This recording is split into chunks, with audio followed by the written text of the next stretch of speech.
ఓం శాంతి. ఈరోజు Murali date 3 October 2025.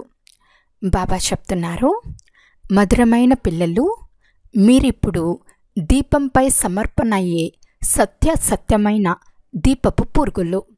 ఇలా సమర్పణ అయినందుకు స్మృతి చిహ్నమే ఈ దీపావళి పండుగ.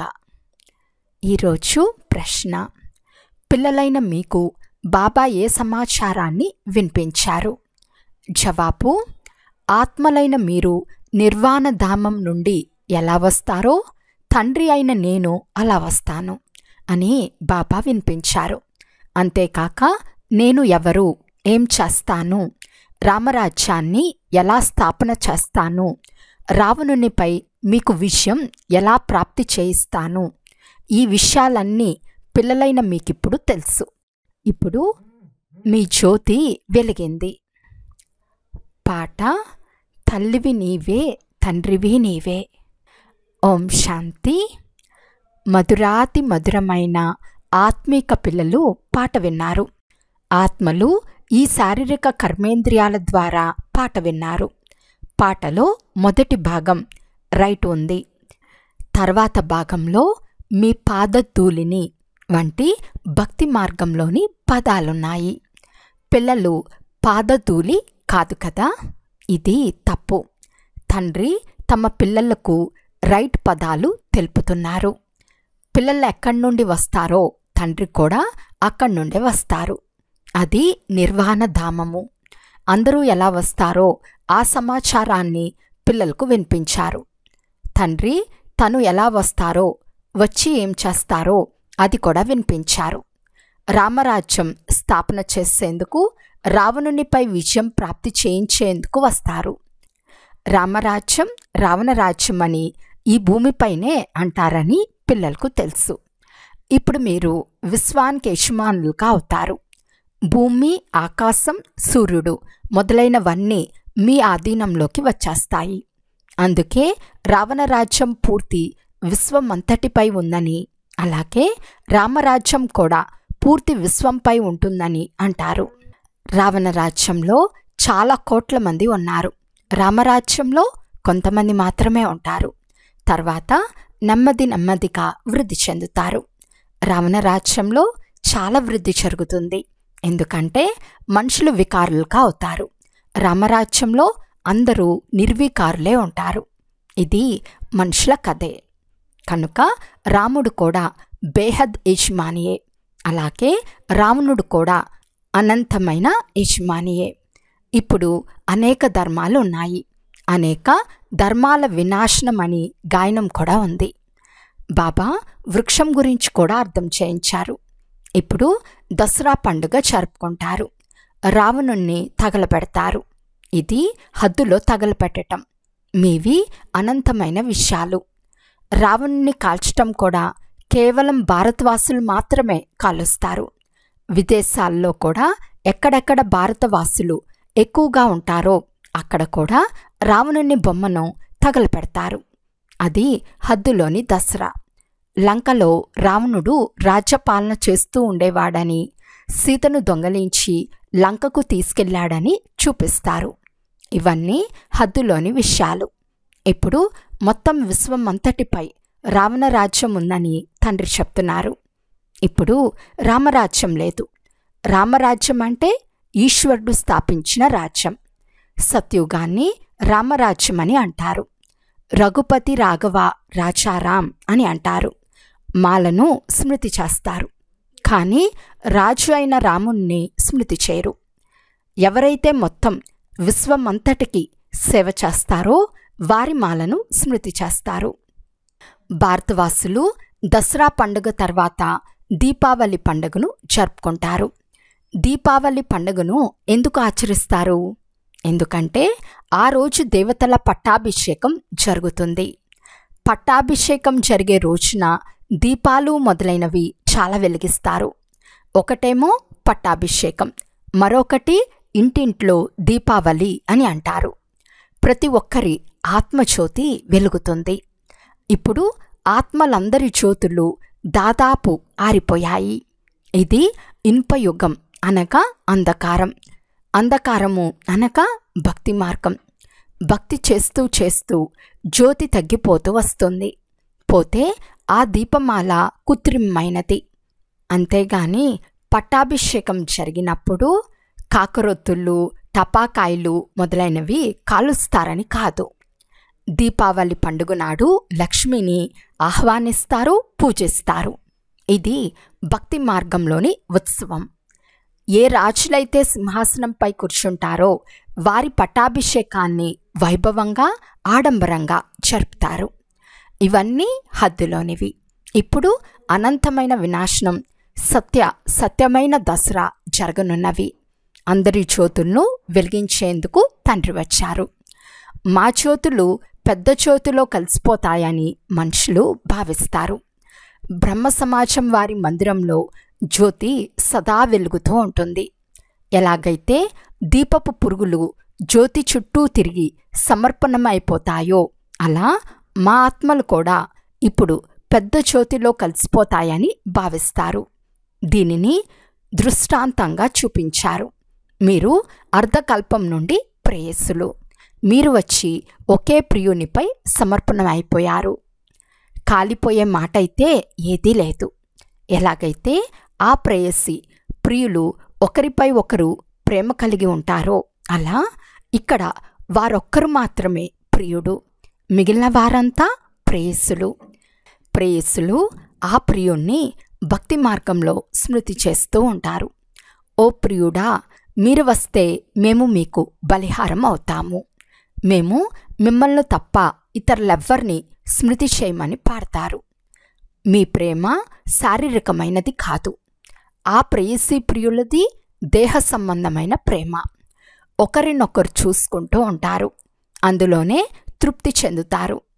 ఇక్కడ ప్రియుడు ఒక్కరే, మిగిలిన వారంతా ప్రేయస్సులు. అందరూ తండ్రినే స్మృతి చేస్తారు. భలే, కొంతమంది ప్రకృతిని మొదలైన వాటిని కూడా గౌరవిస్తారు. కానీ ఓ భగవంతుడా అను పదం వారి నోటి వెంట తప్పకుండా రానే వస్తుంది. మా దుఃఖాన్ని దూరం చేయమని అందరూ వారినే పిలుస్తారు. భక్తి మార్గంలో ప్రేయసీ ప్రియులు చాలామంది ఉంటారు. కొంతమంది ఒకరిని ప్రియునిగా ప్రేమిస్తారు. హనుమంతునికి ఎంతమంది భక్తులు ఉంటారు? అందరూ తమ తమ ప్రియుని చిత్రాన్ని తయారు చేసుకుని పరస్పరం కలిసి కూర్చుని వారిని పూజిస్తారు. పూజించి ఆ ప్రియుని నోటిలో ముంచేస్తారు. అర్థమే ఉండదు. ఇక్కడ అటువంటి విషయాలు లేవు. మీ ప్రియుడు సదా పవిత్రులు, ఎప్పుడూ అపవిత్రంగా అవ్వరు. ప్రయాణికుడైన తండ్రి వచ్చి అందరినీ పవిత్రంగా అంటే తెల్లగా చేస్తారు. మీరు కూడా ప్రయాణికులే కదా. దూరదేశం నుండి వచ్చి ఇక్కడ పాత్ర చేస్తున్నారు. మీలో కూడా నెంబర్ వార్ పురుషార్థానుసారం అర్థం చేసుకుంటారు. ఇప్పుడు మీరు త్రికాలదర్శులైపోయారు. రచయిత, రచనల ఆది మధ్య అంతములు మీకు తెలుసు కనుక మీరు త్రికాలదర్శులైన బ్రహ్మకుమార్ కుమారీలు. ఎలాగైతే వారికి జగద్గురువు మొదలైన బిరుదులు లభిస్తాయో అలా మీకు అందరికంటే మంచి బిరుదు స్వదర్శన చక్రధారి అను బిరుదు లభిస్తుంది. బ్రాహ్మణులైన మీరే స్వదర్శన చక్రధారులా, లేక శివబాబా కూడానా? శివబాబా కూడా స్వదర్శన చక్రధారులే. అవును, ఆత్మ శరీరంతో పాటు స్వదర్శన చక్రధారిగా అవుతుంది కదా. తండ్రి కూడా ఈ శరీరంలోకి వచ్చి అర్థం చేయిస్తారు. శివబాబా స్వదర్శన చక్రధారి కాకుంటే మిమ్మల్ని ఎలా తయారు చేస్తారు? వారు అందరికంటే సుప్రీం ఆత్మ అనగా ఉన్నతాతి ఉన్నతమైన ఆత్మ. దేహంను అలా అనరు.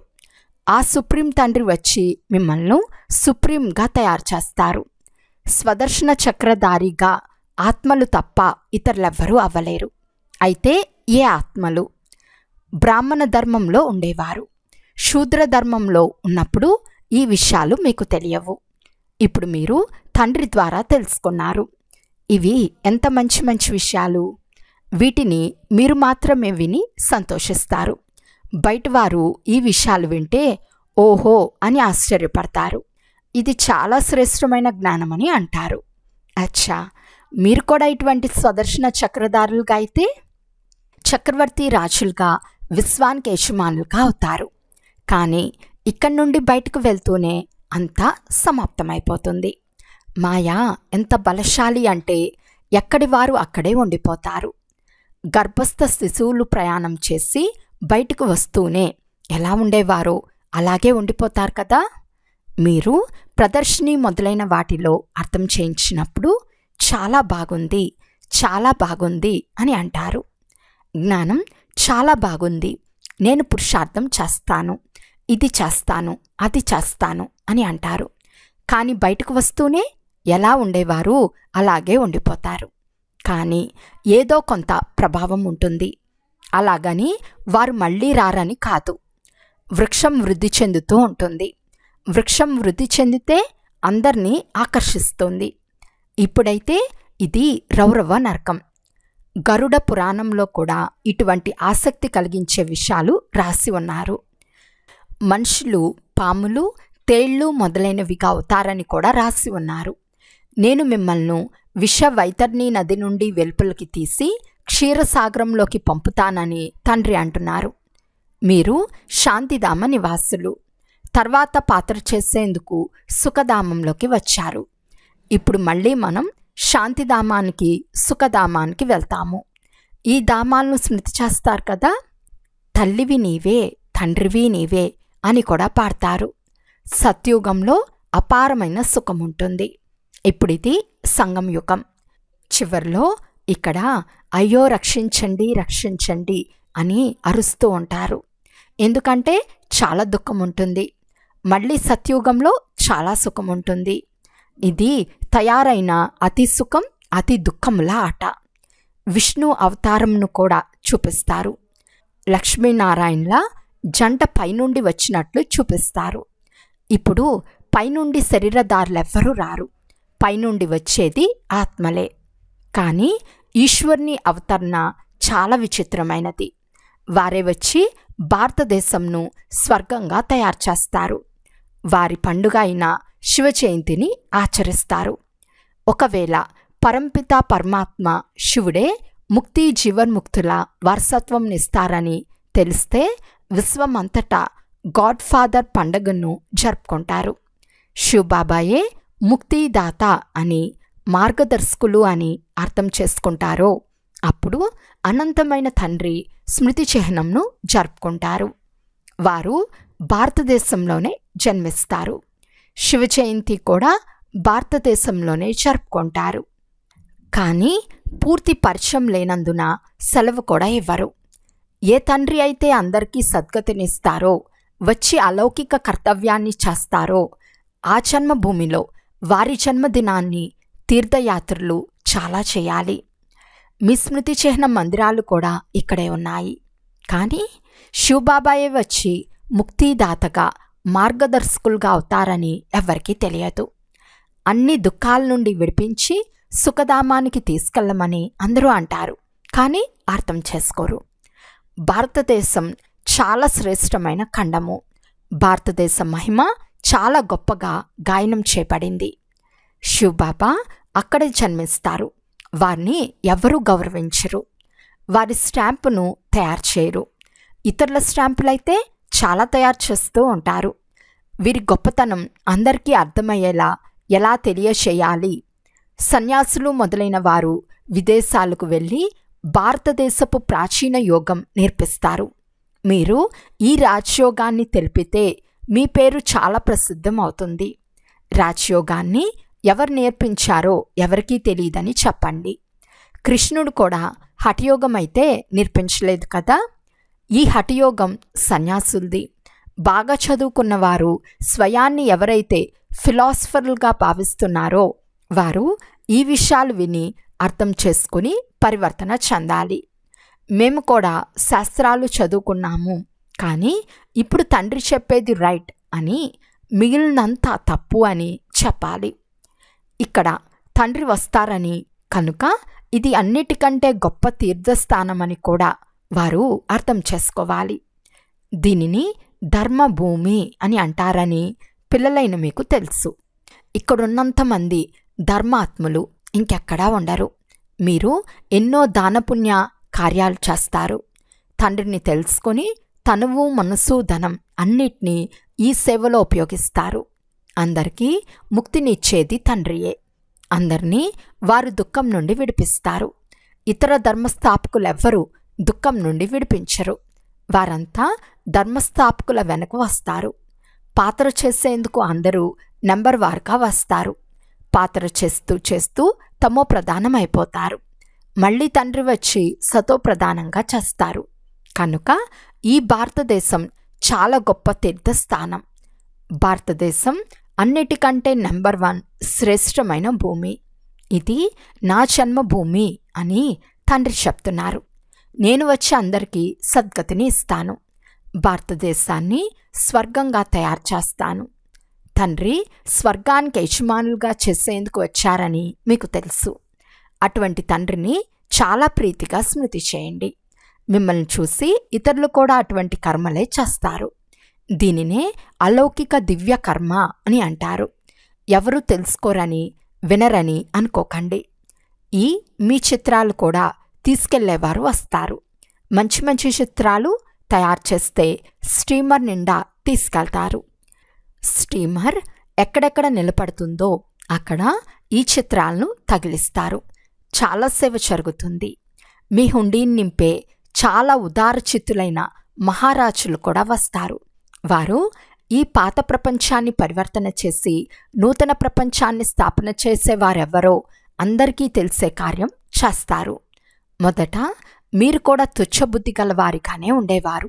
ఇప్పుడు మీరు చాలా స్వచ్ఛమైన బుద్ధి గలవారిగా అయ్యారు. మనము ఈ జ్ఞానం ద్వారా యోగబలం ద్వారా విశ్వాన్ని స్వర్గంగా చేస్తాము. మిగిలిన వారందరూ ముక్తిధామానికి వెళ్ళిపోతారు. మీరు కూడా అథారిటీలుగా అవ్వాలి. మీరు అనంతమైన తండ్రికి పిల్లలు కదా. స్మృతి ద్వారా శక్తి లభిస్తుంది. తండ్రిని సర్వశక్తివంతులని అంటారు.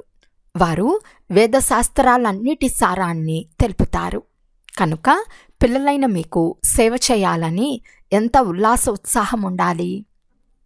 నోటి ద్వారా జ్ఞానరత్నాలు తప్ప ఇంకేవి వెలువడరాదు. మీలో ప్రతి ఒక్కరూ రూపు బసంతులే, అంటే జ్ఞాన యోగులే. ఈ ప్రపంచమంతా సంపన్నంగా సస్యశ్యామలంగా తయారవటం మీరు చూస్తారు. అంతా కొత్తదిగా అవుతుంది. అక్కడ దుఃఖం అనే మాటే ఉండదు. మీకు సేవ చేసేందుకు పంచతత్వాలు కూడా సిద్ధంగా ఉంటాయి. ఇప్పుడు ఇవి డిస్సర్వీస్ చేస్తాయి. ఎందుకంటే మనుషులు అర్హులుగా లేరు. తండ్రి ఇప్పుడు అర్హులుగా చేస్తారు.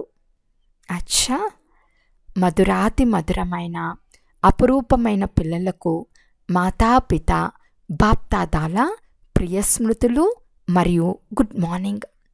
ఆత్మిక పిల్లలకు ఆత్మిక తండ్రి నమస్తే. ఆత్మిక తండ్రికి ఆత్మిక పిల్లల యొక్క ప్రియ స్మృతులు మరియు నమస్తే నమస్తే నమస్తే. ధారణ కొరకు ముఖ్య సారము.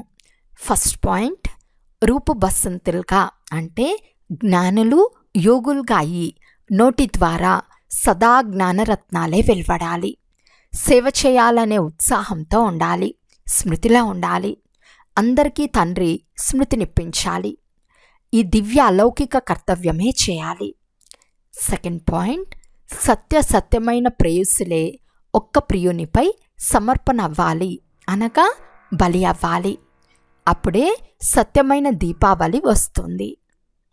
ఈరోజు వరదానము. విశ్వ మహారాజు యొక్క పదవిని ప్రాప్తి చేసుకునే సర్వశక్తుల స్టాక్తో సంపన్న భవ.